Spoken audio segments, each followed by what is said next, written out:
하나님 말씀 함께 보시겠습니다. 디모데전서 2장 4절에서 7절 말씀입니다. 신약성경 338면 디모데전서 2장 4절에서 7절 말씀 한 절씩 교독하겠습니다. 4절 제가 먼저 보겠습니다.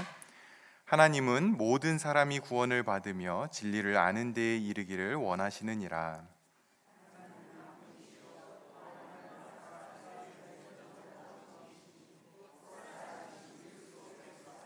그가 모든 사람을 위하여 자기를 대속물로 주셨으니 기약이 이르러 주신 증거니라.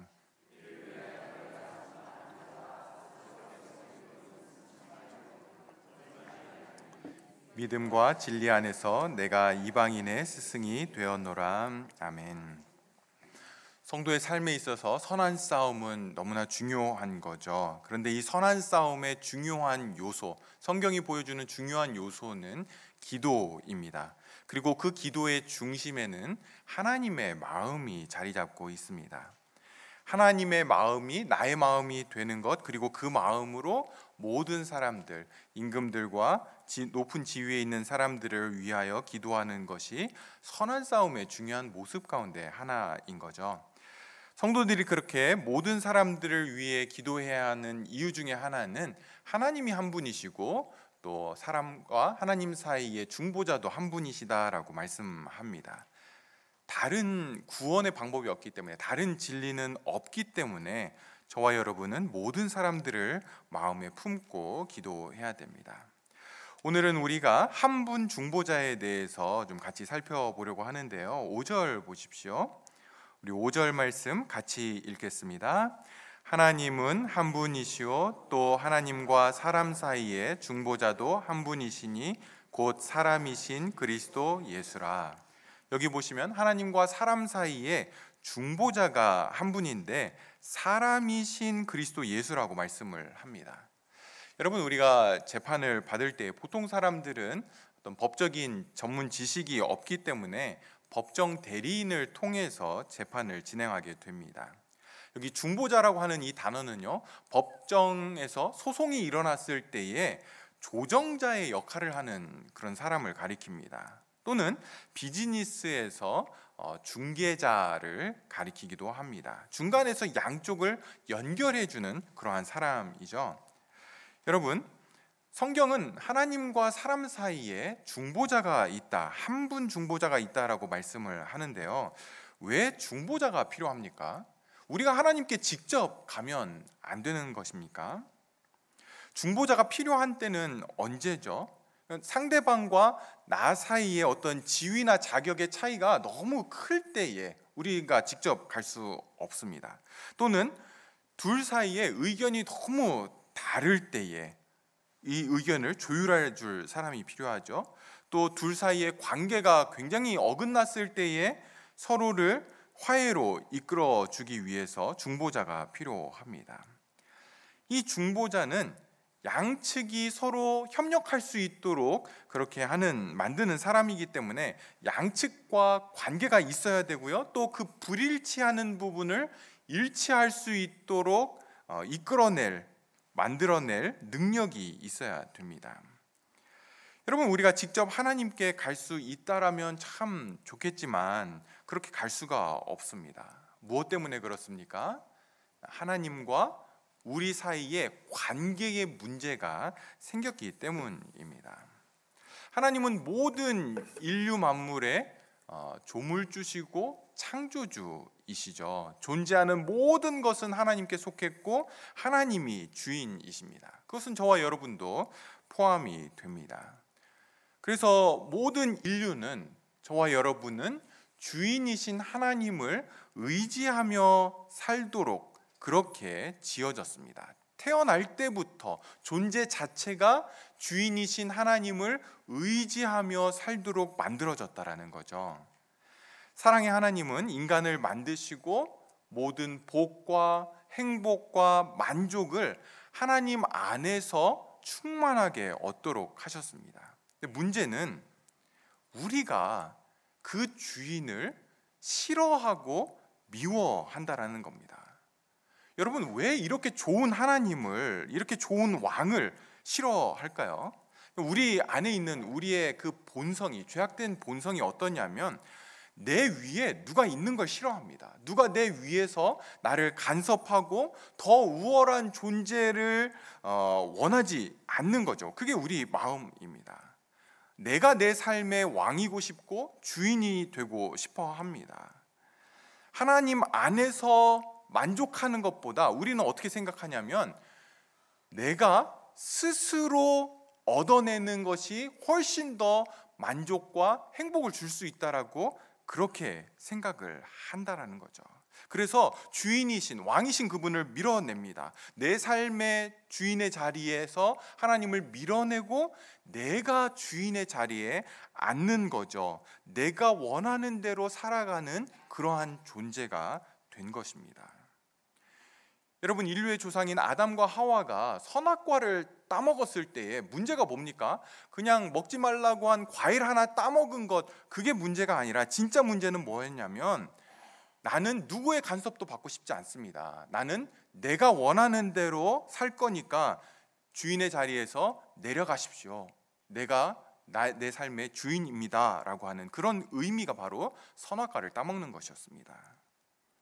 주인이시고 왕이신 하나님 앞에 죄인인 거죠.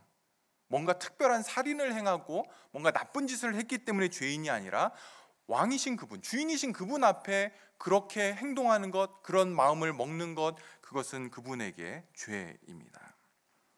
여러분, 우리가 하나님을 밀어냈지만, 그렇게 해서 내 삶의 주인이 내가 되었지만 그 인생은 어떻습니까? 슬픔과 아픔과 소외감과 어려움과 그리고 결국은 죽음만 남게 되었습니다. 그렇게 우리는 왕을 밀어내고 스스로 왕이 되려고 시도하는 반역자가 되었고 반란군에 가담하게 되었습니다. 그러니 어떻습니까? 우리는 이제 더 이상 왕에게 직접 나아갈 수 없는 그런 신세가 된 거죠. 직접 가는 순간 바로 잡혀서 사형에 처해지는 신세가 된 겁니다. 중보자, 누군가가 우리를 중재해 줄 사람이 또는 그런 존재가 필요하게 된 겁니다. 다행인 것은요, 왕이신 하나님은 사랑과 은혜가 많으신 성품을 가진 분입니다. 반역자가 되고 반란군에 가담하게 된 우리를 보시면서 안타깝고 불쌍한 그런 마음으로 우리를 보시면서 다시 그분의 친백성이 되는 길들을 열어 놓으신 거죠. 그게 뭐냐면 하나님 편에서 우리에게 중보자를 보내주신 것입니다. 여러분, 이런 중보자는 아무나 할 수 있는 것은 아니고요. 앞에서 말씀드린 것처럼 자격이 필요합니다.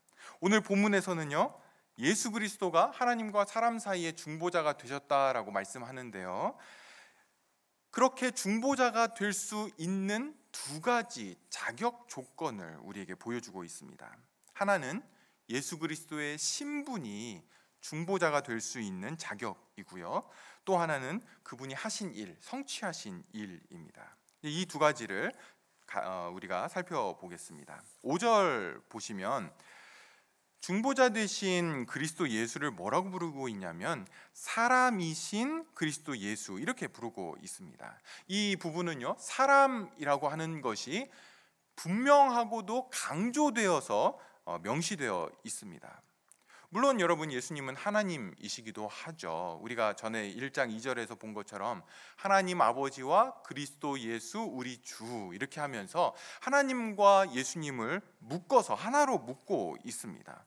하나님이 우리의 주인이시면서 동시에 예수님 또한 우리의 주인이라고 말씀합니다.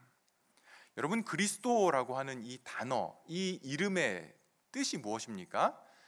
기름 부음 받은 자라고 하는 의미를 가지고 있죠. 메시아라고 하는 그 의미를 가지고 있습니다. 누구에게서 기름 부음을 받았습니까? 하나님에게서 기름 부음을 받은 거죠. 하나님으로부터 보내어진 메시아, 하나님이 보내신 구원자, 하나님이신 예수입니다. 그리고 그분은 사람이다라고 말씀합니다. 여러분, 중보자가 되기 위해서는 양측을 다 대표해야 됩니다. 똑같이 대표할 수 있어야 됩니다. 예수님이 그 조건을 유일하게 충족시키신 분이시죠. 100% 하나님이시고 100% 사람이신 분입니다. 둘의 그 성분 또는 신분이 절대로 섞이지 않고 따로따로, 그러나 독립적으로 완벽하게 하나님이시고 참 사람이신 분이 바로 예수님입니다. 여러분, 예수님은 이 땅에 33년을 사셨기 때문에 저와 여러분을 잘 아십니다. 죄인으로 태어난 것이 어떠한 의미인지, 죄인으로 태어난 한계와 모순과 약함과 아픔과 그리고 결국 죽을 수밖에 없는 그게 뭔지를 경험으로 아시는 분이 바로 예수님이십니다. 그렇기 때문에 그분은 우리를 완벽한 존재로 다루지 않으시고 우리의 연약함과 한계를 아시고 우리를 위해서 아버지 하나님 앞에서 기도하시는 중보자로 우리를 위해 기도하신다라고 성경은 말씀합니다. 사람들은요, 자기의 문제를 자기가 해결할 수 있다라고 생각을 합니다. 근데 전혀 그렇지 않죠. 여러분, 남편들이 제일 어려워하는 아내의 질문이 뭔지 아십니까? 제가 남편들의 대표로서 여러분들께 말씀을 드리는데요, 뭔가 잘못한 것 같아요. 아내가 이렇게 표정이 좋지 않고 썽이 나 있습니다. 그러면 어떻게 합니까? 무조건 잘못했어. 그 다음 질문이 제일 힘들죠. 뭐 잘못했어? 몰라요. 뭘 잘못한 것 같기는 한데 뭔지 모르죠. 여러분, 모든 인류가 그렇습니다. 우리는 내 문제가 뭔지조차도 잘 모르고요. 대부분 다 그렇고, 혹 문제가 뭔지를 알아도 해결할 수 있는 능력이 전혀 없는 그러한 존재들입니다. 여러분은 여러분의 문제를 절대로 해결하실 수가 없습니다. 말은 쉽죠. 답은 쉬워 보입니다. 대답도 잘해요. 그런데 그게 됩니까? 안 된다라는 거예요. 우리의 존재 자체가 우리의 문제를 해결할 수 있는 능력이 전혀 없습니다. 그렇기 때문에 하나님께서 중보자를 그분의 편에서 보내주신 것이죠. 그분을 대표해서, 그리고 우리를 대표해서 왕이신 하나님과 반란군인 우리 사이에 문제를 해결해 주실 분이 바로 중보자 예수님이십니다. 여러분, 예수님이 하나님이신 것과 참 사람이라는 것이 그분이 갖춰야 될, 중보자로서 갖춰야 될 첫 번째 자격 조건이라면, 두 번째 자격은 바로 그분이 이루신 일, 성취하신 일에서 중보자의 자격을 얻으셨습니다. 여러분, 6절 말씀 보십시오. 6절 같이 읽겠습니다. 그가 모든 사람을 위하여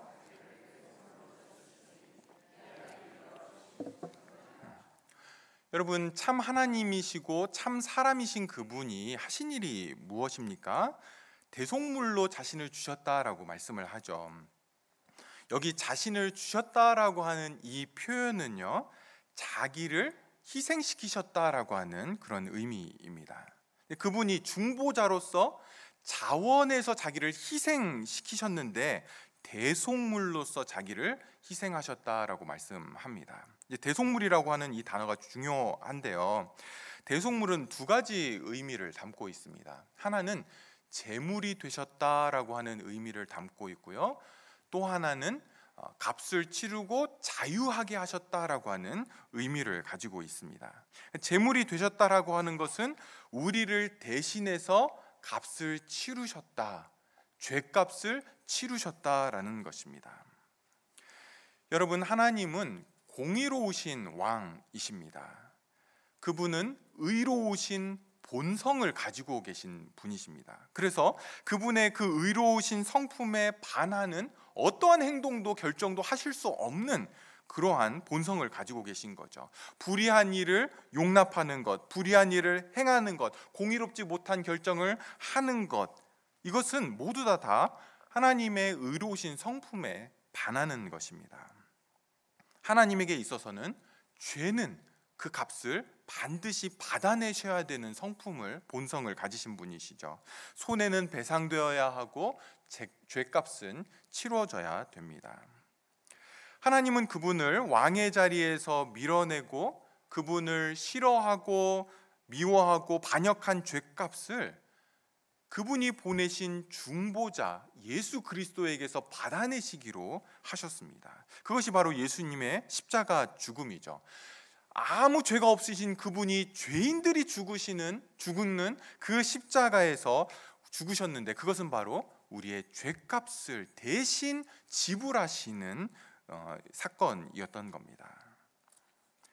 사랑하는 성도 여러분, 저와 여러분의 문제는 하나님의 아들이 죽으셔야만 해결되는 그러한 문제입니다.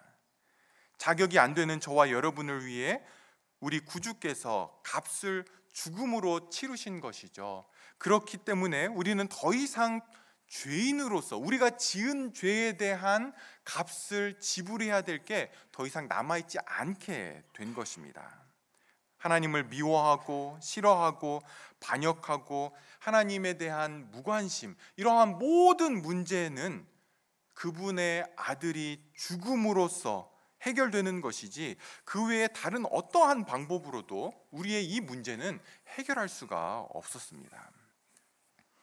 여러분, 세상의 다른 종교들을 한번 보십시오. 세상의 모든 종교들은 다 어떻습니까? 사람에게 뭔가를 하도록 요구를 하죠. 선을 행해야 된다, 너희가 마음을 비워야 된다, 또 뭐 종교적인 어떤 헌신과 희생과 정성을 요구를 합니다. 근데 성경이 보여주는 이 복음, 이 기독교는 어떻습니까? 우리에게 뭔가를 요구하지 않고 그 모든 요구를 예수님이 죽으심으로 다 치르셨다라고 이야기를 합니다. 다른 모든 종교들은 그 종교를 따르는 사람들에게 뭔가를 요구하지만, 기독교는, 하나님은 그 모든 요구를 다 그분의 아들에게서 요구하시고 받아내셨다라는 거죠. 예수님의 죽음이 기독교의 핵심입니다. 우리가 어떻게 하느냐에 달려있는 게 아니라는 거죠. 여러분, 예수님의 삶도 너무나 귀하죠. 너무나 고귀하고 선하고 사랑이 많으신 그러한 삶이었던 것이 틀림이 없지만, 어떤 면에서 그분의 모든 삶들은 다 그분의 죽음을 위한 것이었습니다. 오늘날 어떤 사람들은 예수님의 삶을 본받는 것을 강조합니다. 중요합니다. 그리고 본받아야 됩니다. 그러나 예수님의 삶을 본받기 위해서는 반드시 예수님의 죽음이 있어야만 됩니다. 우리가 아무리 노력하고 아무리 결심해도 절대로 우리는 예수님의 선한 삶을 본받을 수 있는 그런 존재가 되지를 못합니다. 예수님의 대속적인 죽음이 나의 것이 되어야만, 그때서야 비로소 우리 안에 바른 삶이 시작이 되는 것이죠. 그 죽음이, 예수님의 그 죽음이 왕이신 그분을 미워하고 싫어하는 우리의 마음을 돌려놓게 합니다. 그분을 밀어냈던 그러한 우리의 마음에 예수님의 죽음이 하나님을 사랑하도록 그렇게 만들죠. 하나님의 존귀하심을 우리로 하여금 보게 합니다. 그분 안에만 참된 만족이 있다라는 것을 보게 하는 거죠. 그리고 그 죽음이 우리를 하나님 앞에 정죄함 없이 세우게 하는 것입니다. 성도 여러분, 우리는 예수님이 우리를 대신해서 죄를 속하는 대속물이 되셨기 때문에 이제 우리는 죄로부터 자유하게 된 것입니다. 죄의 영향력, 그리고 죄로 인해서 우리가 갚아야 될 그 죄값에 대해서, 죄의 결박에서 우리는 자유하게 되었습니다. 그리고 이제는 우리가 하나님 앞에 설 때에 더 이상 죄인으로서, 반역자로, 반란군으로서 우리가 하나님 앞에 서는 것이 아니라 하나님 나라의 친백성으로 하나님 앞에 서게 됩니다. 성경은 우리에게 더 나아가서 그의 자녀가 되었다라고 그렇게 말씀을 하시는 거죠. 반란군이었는데, 반역자였는데, 그분을 미워하고 싫어했는데 이제는 그분의 자녀가 된 것입니다. 예수 그리스도를 통해서만. 우리는 뭘 해야 됩니까? 믿기만 하면 됩니다. 믿기만 하면 되는 거죠. 다른 자격이나 조건을 갖출 게 없습니다. 왕이신 그 하나님께서 공문을 붙이신 거죠. 누구든지 예수 그리스도를 믿고 나오는 자는 어떠한 반역을 저질렀어도 어떠한 반란군이었어도 상관없이 다 용서하겠다, 내 백성으로 다시 삼겠다 공문을 붙이셨고, 우리는 뭐 해야 됩니까? 그 공문을 믿고 예수 그리스도를 의지해서 나아가기만 하면 되는 것입니다. 적군을 잡아올 필요 없습니다. 왕을 위해 뭔가 선물을 준비할 필요가 없습니다. 믿기만 하면 되는 거죠. 그리고 그분 앞에 나아가기만 하면 되는 것입니다.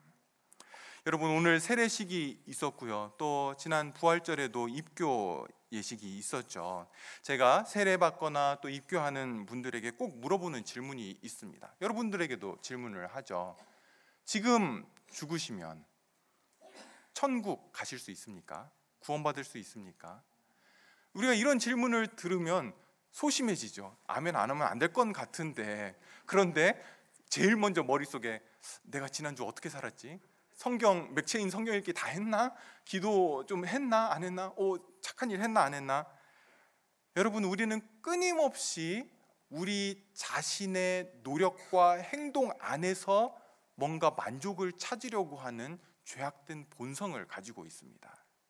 믿기만 하면 되는데, 그리고 그분을 의지하면 되는데, 우리 안에 자꾸 내가 뭘 했나를 보려고 하는 그런 마음이 있는 거죠. 성도 여러분, 하나님 앞에 서는 것, 구원 얻는 것은요, 우리의 어떠함에 달려있는 것이 아니라 예수 그리스도 그분이 행하신 일, 그분의 자격, 그분의 조건, 그것 하나에만 우리의 구원이 달려있는 것입니다. 그래도 목사님, 예수 믿고 나쁜 일 하면 안 되잖아요. 착하게 살아야죠. 이 정도는 그래도 크리스찬이 살아야 되지 않습니까? 기도도 하고 성경도 읽고 예배 빠지면 안 되잖아요. 그럼요, 해야죠. 중요합니다. 해야 됩니다. 그럼에도 불구하고 하나님 앞에 서는 것, 그 자격을 얻는 것, 조건을 얻는 것은요, 우리가 행한 것으로가 아니라 오직 예수님이 행하신 그것 하나에만 달려 있는 것입니다. 예수 믿은 후에 우리가 행하는 모든 것은요, 그 은혜에 감사해서, 그 예수님이 너무 좋아서, 그 예수님을 사랑하기 때문에, 존귀 여기기 때문에 하는 것이지 하나님에게 잘 보이기 위해서가 아니라는 거예요. 이미 자녀가 되었기 때문에 그러한 부담과 그러한 요구 조건은 다 사라진 것입니다. 예수 그리스도 그분이 다 만족시키신 것이죠. 여러분, 예수님이 우리의 한 분 중보자로서, 대속물로서 자신을 내어주셨다라는 사실을 우리가 믿음으로 받아들일 때에 우리의 마음에서 어떤 일이 일어나게 됩니까? 여러분, 7절 보십시오. 이를 위하여 내가 전파하는 자와 사도로 세움을 입은 것은 참말이요 거짓말이 아니니 믿음과 진리 안에서 내가 이방인의 스승이 되었노라. 바울이 복음의 진리 때문에, 그리고 그것을 믿었기 때문에 자신 안에 어떤 일들이 일어났냐면, 자기가 복음을 전파하는 자와 사도로, 특별히 이방인의 스승으로, 복음을 전하는 스승으로 이렇게 세움을 입었다, 또 그렇게 되었다라고 고백을 하고 있습니다. 여러분, 여기 잘 보십시오. 복음이 우리에게 올 때에 우리 안에서 두 가지 방향으로 일을 하게 됩니다. 복음은요, 먼저 내 안에서 역사하죠. 내 안에서 변화를 일어나게 합니다. 동시에 그 복음은요, 나를 통해 역사하게 됩니다. 나를 통과해서, 나를 통해 복음이 역사하게 된다라는 거죠. 우리의 마음 안에서 우리의 마음을 새롭게 하고 은혜를 경험하는 것은 우리로 하여금 다른 사람들을 복음으로 섬기고 사랑하게 하는 힘이 된다라는 겁니다. 은혜는 양방향으로 동시에 일을 한다라는 겁니다. 나를 변화시킵니다. 내 안에서. 그렇게 해서 다른 사람들을 섬기게 만든다라는 거죠. 모든 사람이 구원에 이르기를, 모든 사람들이 진리를 아는 데 이르기를 원하시는 하나님의 마음이, 복음이 우리 안에 올 때 그 마음이 우리 안에도 들어와서 우리로 하여금 그 은혜가 내 안에 머물지 않고 나가도록, 다른 사람들을 사랑으로 섬기도록 한다라는 겁니다. 저와 여러분이 이 균형을 잘 잡을 수 있기를 바랍니다. 은혜를 받아서 나만 좋은 걸로 끝나면 여러분, 그것은 균형을 놓친 것입니다. 성경적인 건강한 은혜는 절대로 내 안에서 끝나지 않습니다. 나만을 위한 은혜로 끝나지 않는다라는 거죠. 은혜는 내 안에 분명한 변화를 일으키고 그 은혜가 나로 하여금 다른 사람들을 바라보도록 그렇게 한다라는 겁니다. 이 균형은 너무나 중요합니다. 하나님께서 우리가 해결할 수 없는 죄의 문제를 우리를 위해 오직 참 하나님이시며 참 사람이신 한 중보자를 보내셨음을 여러분들이 믿음으로 받아들이시고 자기를 내어주시고 대속물 되어주신 그분을 믿음으로 붙들고 구원에 이르는 저와 여러분 모두 되기를 바랍니다. 또한 우리 교회가 은혜가 역사하는 이 두 방향의 균형을 잘 잡고 우리 안에 주신 그 놀라운 은혜가 다른 사람들을 사랑하고 복음으로 섬기는 자리에 저와 여러분을, 우리 교회를 세워주시기를 주님의 이름으로 축복하며 소원합니다. 기도하겠습니다. 하나님 아버지, 예수 그리스도를 중보자로 보내주신 것 감사합니다. 예수님이 아니었다면 우리는 도무지 하나님 앞에 설 수 없는 그러한 존재들인데, 예수 그리스도의 그 은혜와 그분이 하신 그 일로 인해서만 우리가 하나님 앞에 설 수 있음을 고백합니다. 이 믿음의 고백이 우리 모두에게 마음 중심 깊은 곳에서 언제나 흘러나오게 하여 주시고, 하나님 앞에 서는 것이 우리의 행위가 아니라 오직 하나님께서 보내신 예수 그리스도 그분에게만 있음을 날마다 고백하고 날마다 찬양하는 삶 되게 하여 주시옵소서. 예수님의 이름으로 기도합니다. 아멘. 이제는 우리를 구원하신 우리 주 예수 그리스도의 은혜와 하나님 아버지의 크신 사랑과 성령님의 감동, 감화, 교통하심이, 은혜가 우리 안에서 두 방향으로 역사하는 것을 기억하며 이 균형을 잡고 이번 한 주간도 받은 은혜에 따라 주변의 사람들을 돌아보며 사랑하며 복음으로 섬기기를 소망하는 주의 백성들에게 이제로부터 영원토록 항상 함께 있을지어다. 아멘.